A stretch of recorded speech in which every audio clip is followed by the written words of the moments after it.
محمد نبی صاحب دل کی گہرائیوں سے ہمارے سامنے نبی صلی اللہ علیہ وسلم کی سیرت اور صحابہ رضوان اللہ علیہم اجمعین کی آپ صلی اللہ علیہ وسلم سے والہانہ عقیدت اس کے حوالے سے اپنا اظہار فرما رہے تھے۔ اب آپ کے سامنے ہمارے اس علاقے کی جانی پہچانی شخصیت اور آج اس ناروال کی سرزمین پر جتنی بھی جگہ مختلف جگہ پہ جو آپ کو آباد مساجد مدارس نظر آئیں گے، ان کے پیچھے جو قربانی کر کے گئے ہیں ان کے آپ سب نام سے بھی ان کے کام سے بھی آپ سب واقف ہیں۔ وہ ذات کے اعتبار سے آج ہم میں موجود نہیں ہیں، لیکن ان کی جو شفقت ہے اس کا سایہ آج بھی ہمارے سروں پر موجود ہے، اور ان کے لختے جگر جو انہوں نے خوبصورت اپنی جگہ گلدستہ سجا کے گئے ہیں وہ ہمارے درمیان موجود ہیں۔ بہت اچھی تربیت عملی نمونہ ہمارے سامنے پیش ہے۔ حضرت مولانا محمد یحییٰ محسن صاحب رحمۃ اللہ علیہ نور اللہ مرکزہ، اللہ ان کی قبر کو نور سے بھرے۔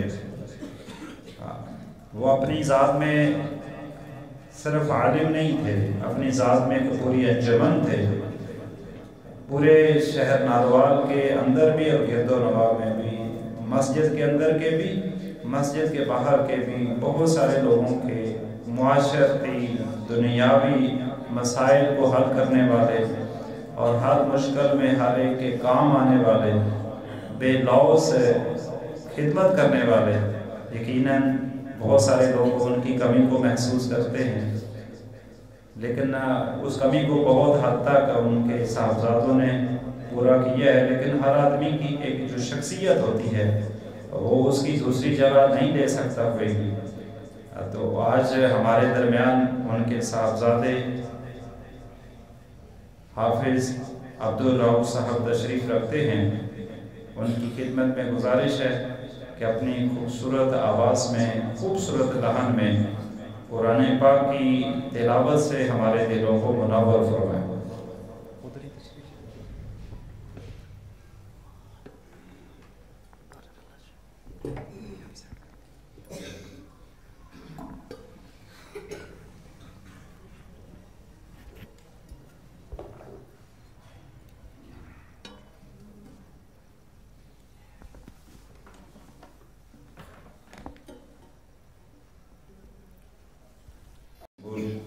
جس میں نبی صلی اللہ علیہ وسلم کی شان بھی اور نبی کے یاد صحابہ جو ہیں ان کی شان بھی اس میں موجود تھی۔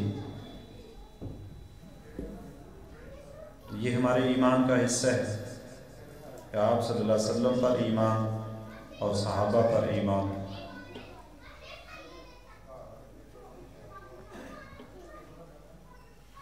قرآن پاک میں سورہ رحمان میں پہلی 4 آیاتوں میں 4 طاقتور چیزوں کا ذکر کیا گیا ہے۔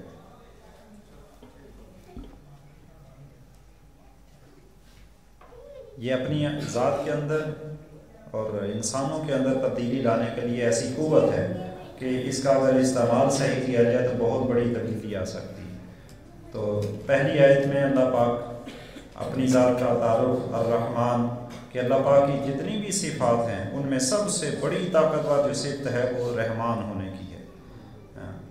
اور رحمان کا آسان ترجمہ ہم کرتے ہیں کہ بے حد رحم کرنے والا، یعنی جس کی حد لمٹ ہی کوئی نہیں ہے، ہماری سوچ سے بھی زیادہ۔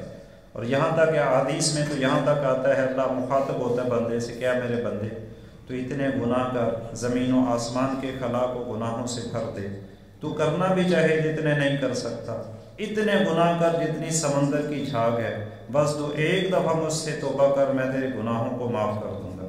اور پھر یہ بھی کہتا اللہ کیا میرے بندے تو گناہ کر کر کے تو تھک سکتا ہے، میں معاف کر کے تھک نہیں سکتا۔ تو بے حد رحم کرنے والی ذات اللہ کی ذات، لہٰذا اس ذات سے کبھی بھی کسی حال میں مایوس ہونے کی ضرورت نہیں۔ ڈرنا ضرور ہے، مایوسی والی بات نہیں، مایوسی شیطان کی طرف سے۔ اللہ سے امید ہے، ایمان خوف اور امید کے درمیان ہے۔ الرحمن علم القرآن، دنیا میں بہت سارے علوم ہیں اور بہت سارے علوم میں بہت سارے لوگوں کو دسترس بھی حاصل ہے اور اپنے اپنے علم پر لوگ فخر بھی کرتے ہیں اور علم کے چرچے سے دنیا میں اپنا لوہا بھی بنواتے ہیں، لیکن یہ اصل جو علم کا جو منبع ہے، جو طاقتور علم ہے، وہ قرآن کا علم ہے۔ اسی سے سارے علوم نکلتے ہیں کرنوں کی صورت میں۔ الرحمن علم القرآن خلق الانسان، اللہ نے ان گنت مخلوقات پیدا کی ہیں۔ یہ تو عموماً ہم سنتے کہ 18,000 خشکی کی مخلوقات ہیں اور پانی کی اس سے کہیں زیادہ ہے، چونکہ 3 حصے پانی ہے، 1 حصے خشکی ہے۔ تو اتنی مخلوقات میں سب سے احسن، سب سے ارفع جو مخلوق، جس کو اشرف المخلوقات کہا جاتا ہے، کائنات کا دلہا، کائنات کے اندر سب سے خوبصورت مخلوق ہے، وہ اللہ نے انسانوں کو پیدا کیا ہے۔ تو اس ایک نعمت کا احساس بھی ہمیں ہو جائے تو شاید ساری زندگی کبھی ہم اللہ کی ناشکری نہ کریں کہ اللہ نے اتنی ساری مخلوقات میں مجھے انسان بنایا، کچھ اور بھی تو بنا سکتا تھا، میرے اختیار میں نہیں تھا۔ اور چوتھی بات جو انسانوں سے متعلق ہے، علمہ البیان، کہ انسان کو اللہ نے بہت بڑی صلاحیتیں دی ہیں، اس کو سوچنے کی صلاحیت بھی دی ہے، اس کو کچھ عزم کرنے کی، کچھ بڑا عملی قدم اٹھانے کی صلاحیتیں بھی دی، لیکن اس کے بعد جو سب سے بڑی طاقت ہے وہ اس کو علم البیان ہے، گفتار کی طاقت، بولنے کا جو اس کے پاس جو فن ہے۔ جیسے لہن داؤدی بہت مشہور ہے کہ داؤد علیہ السلام کی آواز اتنی خوبصورت تھی کہ جب وہ تلاوت کرتے تو ہواؤں میں پرندے بھی رک کر ان کی تلاوت سنتے۔ تو علم البیان جو ہے یہ بہت بڑا فن ہے، اس کے اوپر بھی مجھے بڑی خوشی ہوتی ہے۔ ہمارے قاری طلحہ عثمان صاحب نے 2-3 پروگرام ہوئے ہیں، بہت سارے بچوں کے اندر کی جو چھپی ہوئی صلاحیتیں ان کو نکھارا ہے، اپنا معافی ضمیر جو اندر کے جذبات ہیں ان کا اظہار بڑے کھل کر وہ کرتے ہیں بچے۔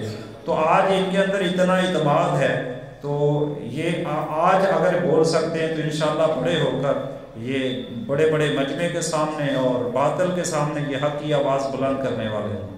تو اسی علم البیان کے اظہار کے لیے پہلے مقرر ہمارے پاس تشریف رکھتے ہیں محمد طیب صاحب، میں ان سے گزارش کرتا ہوں کہ وہ اسٹیج پر آئیں اور اپنے جذبات کا جوشیلے انداز سے ہمارے سامنے اظہار فرمائیں۔